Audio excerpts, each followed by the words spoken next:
নাসির মার মিছিলে যোগ দিতে ইতিমধ্যে কিন্তু ওনারা রওনা দিয়েছেন। আমরা দেখানোর চেষ্টা করছি বাড়িপাড়ার রাস্তার মুখ থেকে সরাসরি আমরা ইতিমধ্যে দেখতে পাচ্ছি মিছিল সহকারে যারা যাচ্ছেন। আমরা তার মধ্যে একজনের বক্তব্য নিতে চাই, যিনি সাবেক মেম্বার জনাব রুহেল মিয়া সাহেব। আমরা দেখতে পাচ্ছি বাটিপাড়া ইউনিয়ন বিএনপির পক্ষ থেকে নাসির মার সমর্থনে ওনারা মিছিল সহকারে দিরার উদ্দেশ্যে রওনা দিয়েছেন।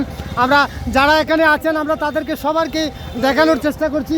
আমরা ইতিমধ্যে দেখতে পাচ্ছি আমাদের যিনি প্রধান শিক্ষক ছিলেন, বাটিপাড়া হাই স্কুলের প্রধান শিক্ষক ছিলেন জনাব সাজিদ ভাই সাহেব। উনি অত্যন্ত একজন ভালো মনের মানুষ। আমরা দেখানোর চেষ্টা করছি যে যারা এখানে আছেন আমরা প্রত্যেকে ওনারা কিন্তু ব্যানার সহকারে নাসির মার মিছিলে যোগদান করতে ওনারা বাটিপাড়া ইউনিয়ন বিএনপি সব মিলিয়ে একসাথে জড়ো হয়ে কিন্তু ওনারা দিরার উদ্দেশ্যে দেখানোর চেষ্টা করছি। কিছু বক্তব্য নেওয়ার চেষ্টা করবো যারা বাটিপাড়া ইউনিয়ন বিএনপির আছে তাদের কাছ থেকে। আমরা প্রথমার্ধে চলে যাচ্ছি, যিনি সম্ভবত সাবেক মেম্বার সাংগঠনিক সম্পাদক জনাব রুহেল মিয়া সাহেব। বিসমিল্লাহির রহমানির রহিম। বাংলাদেশ জিন্দাবাদ, বাংলাদেশ জাতীয়তাবাদী দল বিএনপি জিন্দাবাদ।